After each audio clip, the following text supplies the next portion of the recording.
It was the kind of Sunday morning that lulls you into believing the worst is over. A pale sun pushed through thin clouds, glistening off wet streets still scarred from the last battle with nature. In hill country Texas, the air was heavy but strangely quiet, as if the land itself was holding its breath. After all, the people here had already endured the unthinkable, the July 4th floods that ripped through towns, killing more than 120 souls and sweeping away homes, bridges, and entire neighborhoods in the dead of night. Search teams were still combing the banks of the Guadalupe River, scanning tree limbs for trapped survivors, when the horizon began to darken once more.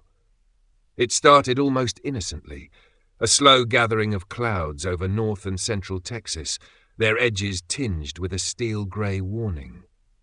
To most, it seemed like nothing more than another summer rain, the kind Texans have lived with for generations. But to those who'd been here just days ago, knee-deep in raging floodwater, the change in the air felt like a threat. The breeze was cooler now, damp with the promise of something much worse. By late morning, a drizzle began to fall over Lampasas. People glanced out their windows, watched the droplets race down glass panes, and returned to their chores. No one saw the wall of water building upstream. No one saw the way the San Saba and Lampasas rivers were already churning, restless, their banks soft and crumbling from the July 4th assault. In the quiet kitchens and cluttered living rooms of Texas hill country, the rain began to speak in a different voice, heavier, faster, more urgent. At 12:30 p.m., the first call came in. A low-water crossing outside Kempner was completely submerged. By 1:30, the San Saba River had climbed to 27 feet. 30 minutes later, it was 33 feet, and still rising. The rivers were no longer rivers. They were predators, surging through farmland, ripping apart cattle fencing, tearing up the earth in great brown sheets. Governor Greg Abbott's voice cut through the static of emergency radio channels like the crack of a whip. We are expanding operations in all affected counties and monitoring rising waters in Kerrville. Rescues are underway in San Saba, Lampasas, and Schleicher counties. Evacuations are in progress. His words weren't just a warning. They were an admission that this was no ordinary storm. This was the sequel to a nightmare still playing out, a blow that struck while the first wound was still bleeding. By mid-afternoon, the sky over Lampasas had turned the color of bruised metal. Sirens wailed through the streets, police cruisers and pickup trucks with flashing lights rolled slowly through neighborhoods, loudspeakers blaring evacuation orders in both English and Spanish. Leave now. This is a mandatory evacuation. Leave now. In the San Saba Civic Center, cots were being unfolded as volunteers laid out blankets and bottles of water. Some of the people who walked through its doors had been here before, just 7 days ago when the July 4th flood had driven them from their homes. They came back now with fewer belongings, fewer illusions, and the hollow look of people bracing for another blow. Outside, the rivers kept climbing. In Kerrville, where the search for dozens of missing flood victims had been underway for a week, the Ingram Fire Department issued an immediate evacuation of the Guadalupe River corridor. The message was clear. Abandon the search. The river is about to wake again. Helicopters were grounded. Rescue boats were hauled onto trailers. Crews stood by with grim faces, waiting for the storm's next move. The first rescues in Lampasas began just after 2 p.m. A family of 5 trapped in a one-story house as water licked at their windows. A rancher clinging to a metal gate as the pasture dissolved under him. Volunteers in John boats maneuvered through what had once been driveways, now swirling channels littered with branches, debris, and the occasional overturned car. By the time the National Weather Service issued a new flash flood warning, the air had turned heavy with the scent of wet soil and diesel fuel. The ground was saturated from weeks of rain, meaning the water had nowhere to go but up. In some places, the rivers were rising faster than on July 4th, an unthinkable, almost absurd fact that made seasoned rescuers shake their heads in disbelief.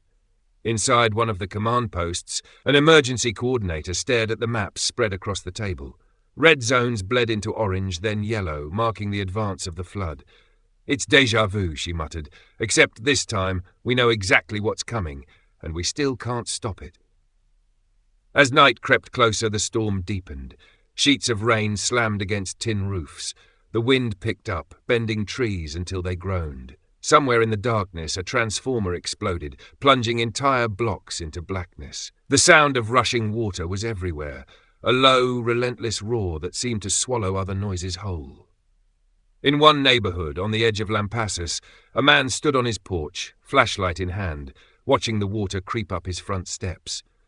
He had lived through hurricanes on the Gulf Coast, dust storms in West Texas, and droughts that cracked the earth open like old pottery. But as he stared into the darkness, he admitted to himself that he had never felt smaller. He had never felt more powerless. The second storm had arrived, and it wasn't finished. The first sign that the storm had shifted from dangerous to catastrophic came just after sunset. A dispatcher's voice cracked through the emergency frequency. Highway 39 bridge, gone. Repeat, Highway 39 bridge is underwater. Complete loss of crossing. In an instant, the communities on either side were severed from each other. Families couldn't reach loved ones. Paramedics couldn't reach the stranded. It was as if an invisible wall had been dropped between towns, turning each into its own fragile island. The rivers had broken their boundaries completely now. They were no longer channels. They were expanding bodies of water, swallowing the landscape in real time. Whole pastures disappeared in minutes. Metal fences snapped like twigs. Barns tilted and collapsed into the current, carried downstream in pieces. In Lampasas, the rescues were turning into gambles. Crews launched John boats into streets where street signs barely broke the surface. They threaded between submerged vehicles, pulling people from rooftops and attic windows. One crew described finding an elderly woman who had tied herself to a chimney with an extension cord to keep from being swept away. Her hands were raw from gripping the rope, her eyes glazed but unblinking as she was lifted into the boat. In Kerr County, the decision no one wanted to make was announced over the radio. Suspend search operations. All units pull back. The hunt for the dozens still missing from the July 4th flood would have to wait. The Guadalupe River was already spilling into areas untouched in the last disaster, cutting off access roads and forcing rescuers to retreat. The silence that followed the order was heavier than the rain. A silence filled with the unspoken understanding that some of the missing might never be found. Meanwhile, the weather turned crueler. The rain came in sheets so dense that headlights became useless. Winds howled through the trees, snapping branches and hurling them like spears into swollen waters. Tornado warnings lit up phones and radios across central Texas, adding a fresh layer of fear to a night already fraying nerves. At the Saba Civic Center, the gymnasium was a blur of movement. Volunteers hauling in pallets of bottled water, nurses checking on evacuees, children crying quietly in corners. Some evacuees sat on cots staring at nothing, replaying in their minds the sound of their homes coming apart, the rush of water through hallways, the moment they realized they wouldn't make it out with everything, or with anything at all. In the command center, maps were being redrawn every hour as the water claimed new ground. One rescuer radioed in from a rural stretch outside Menard. "We've got nothing left to launch from. The river's taken the launch point. We're moving to higher ground." Just before midnight, a helicopter crew flying over Lampasas sent back live footage, dark water as far as the camera could see, glinting in the lightning flashes. Only the tops of traffic lights and the tips of trees hinted that a town lay beneath. Back on the ground, a firefighter leaned against the side of a truck, dripping wet, mud streaked up to his knees. "I've been doing this 22 years, he said, breathless. "I've never seen water move like this. It's like it's alive. And it's hungry." Then came the most chilling moment of the night. In a neighborhood just east of the Lampasas River, rescue crews heard faint cries over the roar of the current.